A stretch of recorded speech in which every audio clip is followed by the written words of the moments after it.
Balochi platform YouTube channel. अस्सलाम वालेकुम। आज हमारे सामने पनाह बलोच साहब की एक किताब है, बलूची अदब का जायजा।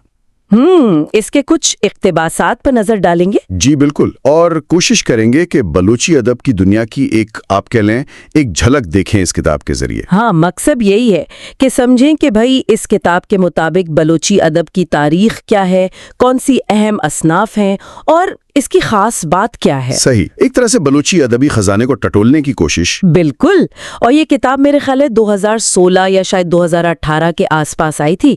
ये बलूची अदब को ना काफी तफसील से देखती है। अच्छा। ये सिर्फ आज के अदब की बात नहीं करती, बल्कि क्लासिकी दौर से लेकर जदीद दौर तक सबका अहाता करती है। यानी काफी वसी जायजा है। जी, और मुसन्निफ का अंदाज भी एक मुहक्किक का है। अच्छा, किताब में मुख्तलिफ अदबी शक्लों यानी असनाफ का भी जिक्र है? जी हाँ, बिल्कुल है। नस्र में क्या क्या आता है? नस्र में देखें, दास्तान गोई है, नावल निगारी, अफसाना है, सफरनामे है, ड्रामा भी। वाह, ये तो काफी वसी दायरा है। बिल्कुल, और शायरी में तो और भी ज्यादा रंगारंगी है। शायरी में क्लासिकी शेर तो है ही, जो बलूची रिवायत का एक अहम हिस्सा समझा जाता है।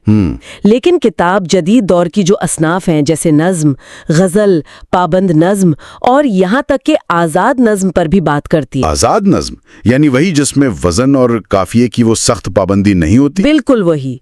किताब बताती है कि वक्त के साथ साथ बलूची शोरा ने कैसे नए अंदाज अपनाए। दिलचस्प। और दिलचस्प बात ये भी है कि इसमें मगरिबी सिन्फ, सोनेट और नसरी नज्म तक का जिक्र मिलता है। अच्छा, सोनेट भी? जी, मुसन्निफ ने सिर्फ फहरिस्त नहीं दी, बल्कि ये भी बताया है कि ये असनाफ कैसे बलूची अदब का हिस्सा बनी। ये तो हो गई असनाफ, लेकिन इनको लिखने वाले, मतलब अहम अदीबों और शायरों का जिक्र तो होगा। जरूर जरूर। किताब में कई अहम नामों पर बात की गई है। मसलन जैसे शौरा और अदबा में अताशाद का जिक्र है, जिन्हें किताब जदीद बलूची शायरी का एक बड़ा नाम मानती है। अताशाद, जी। इसी तरह गुल खान नसीर हैं, जिनके शायरी में तारीखी और सियासी रंग नुमाया है।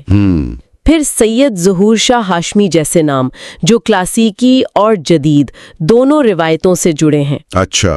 और तहकीक और तनकीद के हवाले से, मतलब अदब को परखने वाले। हाँ, इस मैदान के भी अहम नाम किताब में शामिल हैं। कौन कौन? जैसे अब्दुल्ला जान जमालदीनी हैं, उनका तहकीकी काम बहुत अहम समझा जाता है। अच्छा। फिर गनी परवाज, करीम दुश्ती, वाहिद बुज़दार, ये सब मुहक्किकीन और नाक़िदीन हैं। किताब सिर्फ नाम नहीं गिनवाती, बल्कि बलूची अदब में उनके काम और अहमियत को वाज़ेह करती है। जबरदस्त। तो ये सिर्फ तख्लीकात की फहरिस्त नहीं है, किताब बलूची अदब के पूरे सफर को देखती है।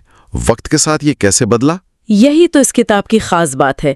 ये बलूची अदब के तारीखी इर्तिका पर रोशनी डालती है। अच्छा। मुख्तलिफ अदवार में कौन से ख़यालात, कौन से रुझानात गालिब रहे और किन समाजी, सकाफती या शायद सियासी हालात ने अदब पर असर डाला। यानी पसे मंजर को भी साथ लेकर चलती है। जी बिल्कुल। मुसन्निफ ने शायरी और नस्र का तज्जिया करते हुए उनके पसे मंजर को सामने रखा है। आपने शुरू में कहा था कि किताब अदब को वसी तनाजुर में पेश करती है।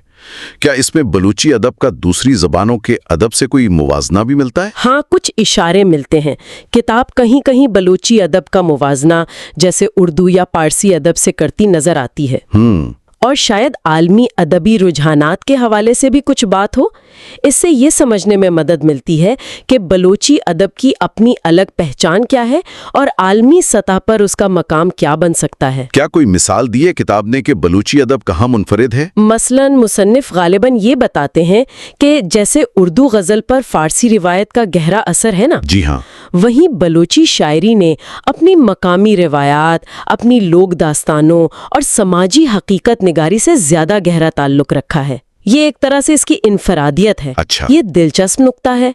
और मुसन्निफ का अपना अंदाज, क्या वो सिर्फ तारीफें कर रहे हैं या तनकीदी नजर भी है? नहीं, मुसन्निफ ने एक मुहक्किक और नाकिद का जाविया अपनाया है। ये सिर्फ तारीफनामा नहीं है। ठीक। किताब अदब के मुख्तलिफ पहलुओं का एक मुतवाज़िन जायजा लेने की कोशिश करती है। जहाँ अच्छाइयाँ हैं उनका जिक्र है, और जहाँ मुमकिना तौर पर कमजोरियाँ हैं या मजीद काम की गुंजाइश है, उनकी तरफ भी इशारा किया गया है। तो ये एक इल्मी काम है। बिल्कुल, ये एक इल्मी काम की निशानी है। तो इस सारी गुफ्तगू का खुलासा हम कह सकते हैं کہ پناہ بلوچ کی یہ کتاب بلوچی ادب کا جائزہ ہمیں بتاتی ہے کہ بلوچی ادب صرف کوئی پرانی روایت نہیں، بالکل نہیں۔ بلکہ یہ ایک زندہ اور وہ ترقی کرنے والی روایت ہے جس میں نثر اور شاعری کی کئی شکلیں ہیں۔